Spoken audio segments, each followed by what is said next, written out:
आज म जापानिज भाषाको हिरागाना कतागानाको बारेमा हजुरहरूलाई केही जानकारी गराउन जाँदैछु। हिरागाना कतागाना जुन जापानिज भाषाको एउटा अभिन्न अङ्ग हो। हामीले भाषा बोल्दै जाँदाखेरि जापानिज भाषा बोल्नको लागि हिरागाना कतागाना चाहिँ एकदम अभिन्न हजुरलाई सहयोग पुर्याउन सक्छ र हजुरहरूले सजिलै हिरागाना कतागाना सिक्न चाहनुहुन्छ भने मेरो च्यानल रिफ्रेस अलाइभमा आएर हजुरहरूले हेर्न सक्नुहुन्छ। हिरागाना तथा कतागाना म अब यो भिडियो छिट्टै नै अपलोड गर्नेछु। अब फर्स्ट अफ अल हामी सुरु गरौँ हिरागानाबाट।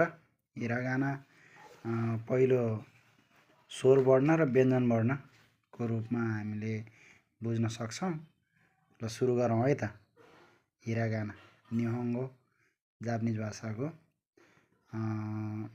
जापानिज भाषा भनेको निहोङ्गो भयो।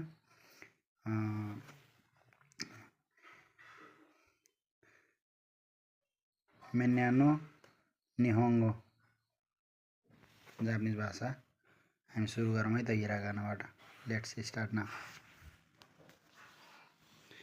साथीहरू यहाँ हेर्न सक्नुहुन्छ, यहाँ केही अक्षरहरू देख्न सक्नुहुन्छ हजुरहरूले।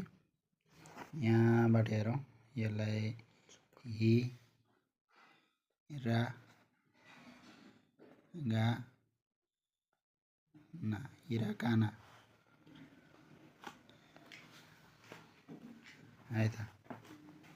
अब हामी यहाँबाट स्टार्ट गरौँ, स्टार्ट गर्न सक्छौँ। हेर्नुहोस् है त। ओके, हिरागाना हिरागाना है त। हिरागाना हिरागाना हिरागानामा यहाँ हेर्न सक्छौँ, यो भनेको चाहिँ हजुरको स्वर वर्ण हो। हामीले स्वर वर्ण नेपालीमा अ आ इ ई उ ऊ ए ओ औ भनेर पढेको थियौँ भने यहाँ चाहिँ हजुरको 5 वटा स्वर वर्ण रहेको छ।